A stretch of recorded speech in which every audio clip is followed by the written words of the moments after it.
the College Planning Edge. Multiply your odds of getting into your dream college and get your hands on thousands of dollars of fat, juicy scholarships. Brought to you by Lockwood College Prep, helping college-bound families get the edge in college admissions, financial aid, scholarships, and test prep. Welcome to another edition of the College Planning Podcast, the College Planning Edge. This is Andy Lockwood, and today we're going to be talking about something a little different. Normally we talk about how to get into college, how to pay for college, test prep, and things you do to be successful leading up to college. Today we're shifting gears and talking a little bit about, well, what happens next? Because there's so many times that Pearl and I see when kids go away to college, they get into their dream schools, maybe even with a nice merit scholarship, and then a week or two goes by and we start hearing the signs of trouble, of kids not loving where they're at or having a hard time with their schoolwork, or maybe even not knowing how to organize themselves. And this is very common. So what I wanted to do today was to bring in one of our key team members here at Lockwood College Prep, Ms. Debbie Hunter, who is a specialist on helping kids organize themselves both before and during college. So, Debbie, are you on the line with me? I am. Thank you. Thank you for inviting me. I really appreciate it. You are always invited. So, thank you. Give me a little bit of background just quickly for people listening. I know you're in charge of the resource room at a local high school here, but before that you were actually in editing, right? Magazine editing? I was an editor for a fashion magazine in New York City, and I hosted many fashion shows in New York City in the Waldorf when it was open, and had the opportunity to interview top designers that are still top designers today and help them actually promote their first line. That must have been interesting. Of clothing. Yeah. It was amazing. Cool. But teaching was my thing. Was there editing? Correct me if I'm wrong. I thought you were involved with magazine editing also. I did. I did the whole interview process, writing process, and editing process. Good. Okay.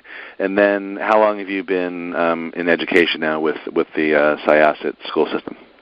Now I'm aging myself, 30 years. Well, you could have started when you were 12. I wish. Okay. So anyway, so Debbie's, she's seen it all, and she's been a big help to our clients over the last few years. So I wanted to talk today about, and when we were talking offline, we were talking about a specific client who. So why don't we start there with a client of mine whose name is Chris. We're not going to give last names. His son is really super bright, and he got literally a full ride scholarship to a very good engineering and technical school here in the New York area, and then he went to a private high school. But the dad, Chris, was very concerned that his son was not going to be able to maintain the GPA required for the scholarship. So he felt it was. So he asked me if I knew anyone who could help him and to keep him organized and on task, because Chris felt he'd never really learned how to write a paper or had ever learned really how to organize himself and study, and he felt it would be worth the investment in terms of protecting that tuition that he was paying, as well as at least the room and board, as well as the scholarship that he received. So he reached out to me, and then I connected him with you. And what did you find about his son? Okay. So basically what I found a very bright young man who had no idea how to organize himself and put his priorities in order. The first thing we did was we set up a Google Calendar. We actually set up the Google Calendar where I was able to watch it for the first couple of sessions, so I was able to follow up and see what he was doing and making sure he was inputting everything that belonged on the calendar. So the first week we met, we spent a couple hours on the phone, honestly, and we color coordinated each of his courses throughout the entire year for the semester. So we took the first course he was taking, a very difficult math class, and we actually put in every day that where his assignments were from the syllabi that all of his professors gave him. So what happens is all these students get, 4 or 5 different syllabi, and now they don't know where to begin. And they have them, but they can't follow through. So my best bet is that you either set it up on a Google Calendar on a daily basis where the student can go and see, well, in the color green, whatever, let's say it was a social studies class, they could see, well, this is what I have due every day for the entire semester. We input everything that the professor mandated. Then we went to the math class, and we did the math class in the color red. And it really seemed to help him.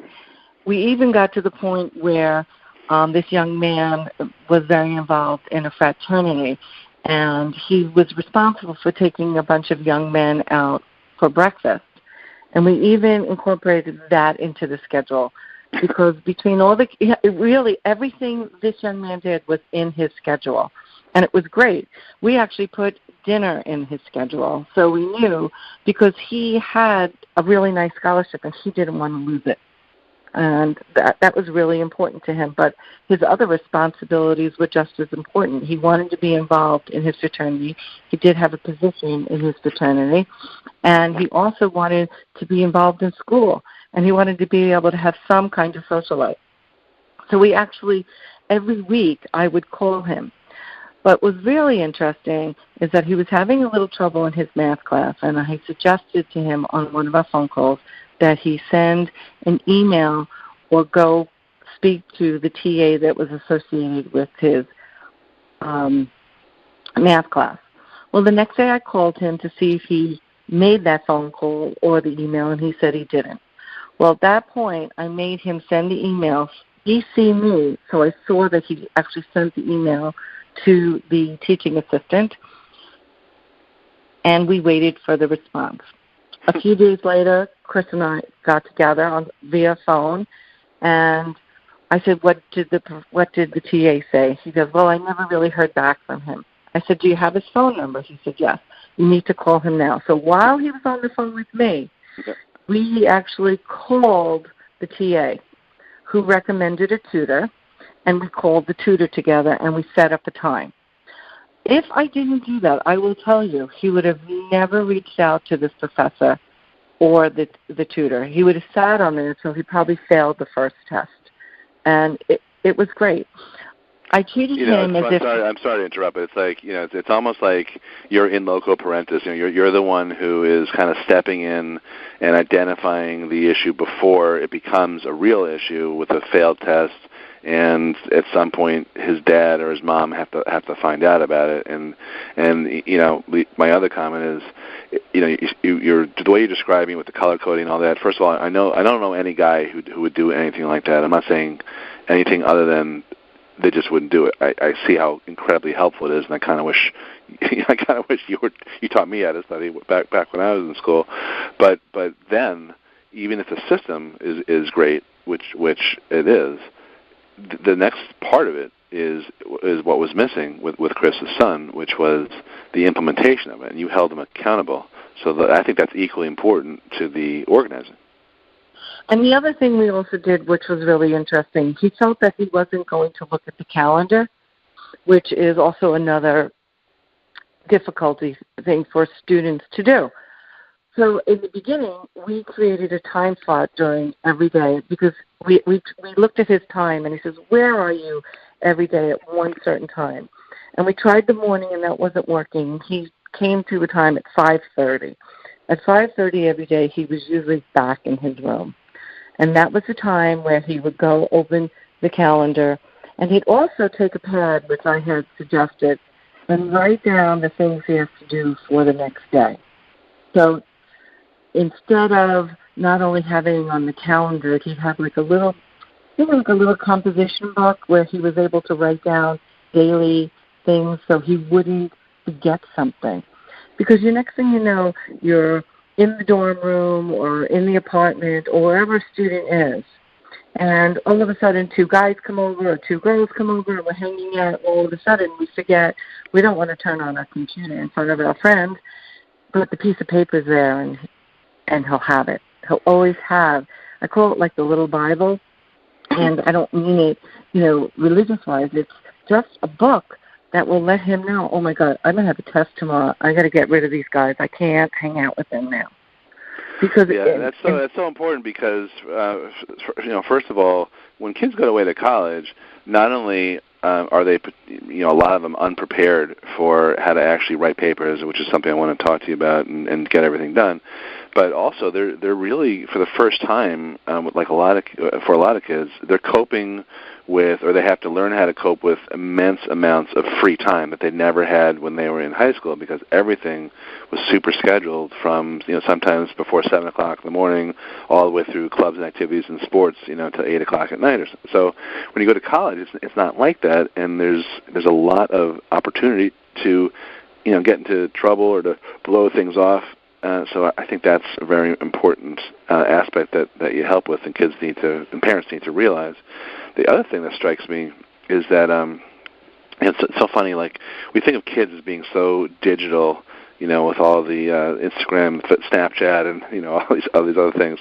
You're having him use a Google Calendar, which he sounds like he never used before. But he's also going analog. He's also writing stuff down, which I think also serves to reinforce his memory, that just the act of writing something down is a lot different than just clicking on stuff. So I think that probably helps.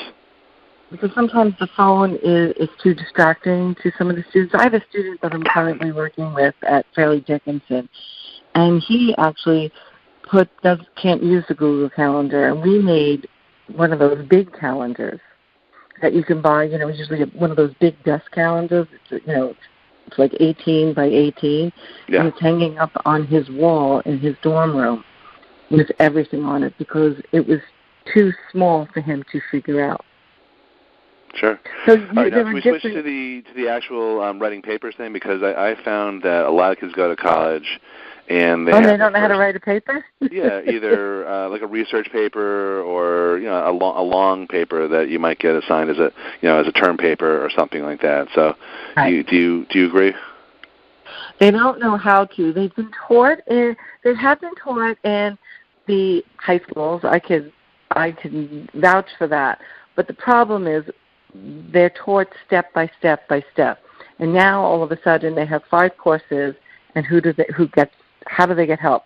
Well, first of all, they really need to know, and I can't stress this to every student, there are writing centers at every single college. So besides me calling me for help, there are writing centers. They are free. Any student is entitled to walk into these writing centers for help. All it takes is a push from somebody like me, and not from their parents. I want to just touch on one thing. My husband said something when I was on the phone with Chris and another one of the students. He goes, "You're like a mom on the phone with them, except for I'm not their mom." So they listen. That's the difference. I'm not nagging them, but I'm really doing exactly what a parent would do, but a parent can't do once a child goes off to college, because I don't want to hear from them. They know it all until they get into trouble. And now they have to write this research paper, and they don't know how to go about it. Because in high school, we printed out all of the resources. Well, now they have to go to the library in their building, but they really don't even have to go to the library because their libraries, most libraries and colleges are all digital. Mm-hmm. So you can get your sources via your computer logging in onto your log site. And anybody can help you because all you need is their passcode, and they can help you as well, look through the research. But I always say to a student, highlight what you need, mark it down, clip it and paste it, and put it in a Google document so you know where you're getting the information from. It's a hard process for them to understand. So you're almost where you're sitting them and guiding them. You're on a Google Doc blanketed statement. And let's say they're doing a research about some artist for some reason, because they have to take all different kinds of courses their first year. So they have to go, and once they get the site, they have to get the site and paste it and clip it into that Google document, take that quote, put it in their Google document. Because they have to cite everything. They cannot plagiarize at all, or they will get thrown out of school, because everything has to be typed and it is sent in through the school. So once a paper is submitted to a teacher online, it is checked to make sure it's not plagiarized. So if someone has let's say a 15-page, research paper or the equivalent, I think it doesn't do much help to go into the writing center the day before it's due.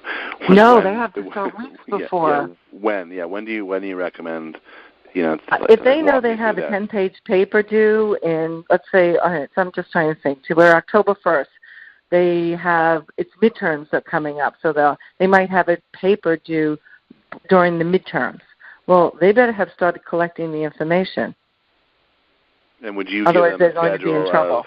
Would you give them a schedule of, okay, you're going to collect information until this date, and then on this date you're going to start outlining, and then does it work We like would that? set up a schedule, yes. Remember, we have to set up, that's course 1. You have 4 other courses. Mm-hmm. So you have to really be able to lay it out. I've done it with kids in Ohio, where we set up everything. I recently had a student last year who was at CW Post, fell behind. We had catch up. Every week she was catching up on all her papers. You can't write a 5-page paper the night before and expect to get an A. Right. Not a good one. I know I can't do that, and I could write, and I really could do that if I had to. Yeah, but at what cost, right? Right, up all night. And these kids can't stay up all night because then they can't function the next day. No. They think they can, but they can't. What do you think is the biggest problem when kids go to college and they don't succeed? Is it this kind of overwhelm? Is it something else? Like, you've seen it all. It's all not only overwhelm. I just had a student come home from Quinnipiac, lasted 2 weeks. Unfortunately, this is just a student that I know. I tutored the student while he was in high school. Roommate issue. A roommate issue. So learning how to deal with a roommate is really, really important. If you have this roommate that is up all night long and you need to sleep, you have to work something out with this roommate. Sure. You're stuck with this roommate. It's not necessarily a calendar issue, but maybe in a way, scheduling time so you're out at the library away from your roommate. Yeah, maybe that's it's really important. No, it's really, really, really important. I also find a lot of times that when I hear about roommate issues, they're really disguised as something else. Or that's not the real issue. The real issue is kind of being overwhelmed, or feeling like you don't belong at that college because you're falling behind, and the roommate's just sort of like a convenient type of thing. I'm not saying that happens all the time, but I've definitely sensed that. You know what? So, you don't know. You don't know. There are a lot of things that go with. There's a lot of pressure for these students that they want to make it into their dream school, their reach school, and now you have to stay in. Sure. Yep. All right. So is there any other bits of advice or tips you want to give before we wrap up here and give people your contact info? Just to make sure that they really, the kids have to understand that once a student goes off to college, parents really don't have much of a say. They can't call the teacher, they can't call the school and ask, what's my child doing? So they have to come up with some agreement where, you need to follow up and see how their grades are, see what they're doing. Do they need the help? Come up with a deal. Listen, I want to have access to your grades and your curriculum. And if you do write the first semester, I don't need to have access to it. Because you don't want to write a check, for $20,000, $30,000, or $40,000 and throw it out in the garbage. Yeah. No, that's a scary thought. Yeah. It's interesting to me, just the whole psychological dynamics of it too, because a lot of kids this is the first time they're expressing some independence and they're kind of breaking free of the parents, and then they get to school and they realize, oh, you know what, I think I need a little bit more help. But sometimes pride gets in the way, or something like that. And by the way, I also see the opposite. I'm sure you do too. The opposite end of the continuum. Sometimes kids are so dependent on their parents or the tutors that they left behind that kind of artificially prop them up to get good grades. But in either case, there needs to be this bridge or transition to growing up, putting on the big boy, the big girl pants, and learning how to manage your own time. And with the example that we started out this episode by talking about Chris's kid, you're done with him, right? I mean, pretty much. I finished with him. Yeah. I think I had maybe 5 sessions with him when we were done. Yeah, right, which is perfect because I'm sure you'll touch base with him again at some point if he kind of falls off the wagon. Hopefully he won't, but maybe he will. But this is sort of a transitional thing. That's the way I look at it, and I think it just depends on what each kid needs. But if you can just get them on the right path and help them bridge that chasm between high school and college, and then duck out of the picture as soon as they're ready to stand on their own 2 feet, I think that's terrific.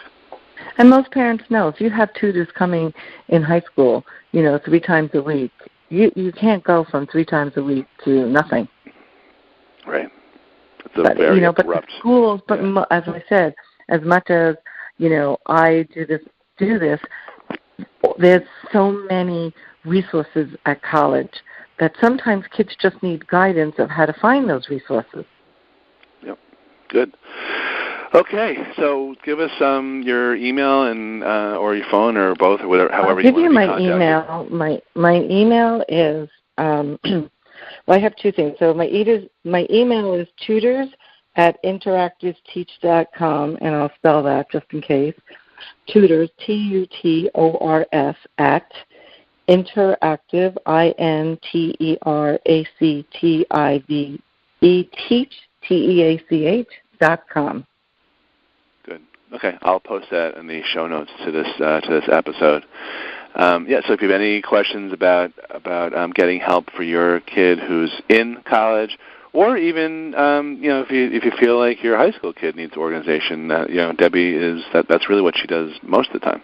But she does both equally well. I do. Yeah. So thanks a lot for. Thank you for having me. Debbie. I appreciate it, and I will talk to you soon. Thank you. This was nice and short and sweet, and thanks everyone for listening. And stay tuned for another episode of the College Planning Edge. And if you like the show, please leave us a review in iTunes. We appreciate it. All right. Bye-bye. Thank you. Okay, bye.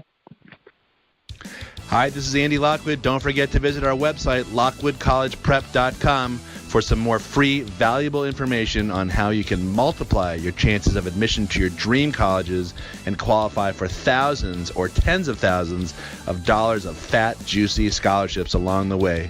Visit lockwoodcollegeprep.com for information on our free upcoming workshops and webinars, and to download a copy of our #1 best-selling book, How to Pay Wholesale for College. That's lockwoodcollegeprep.com.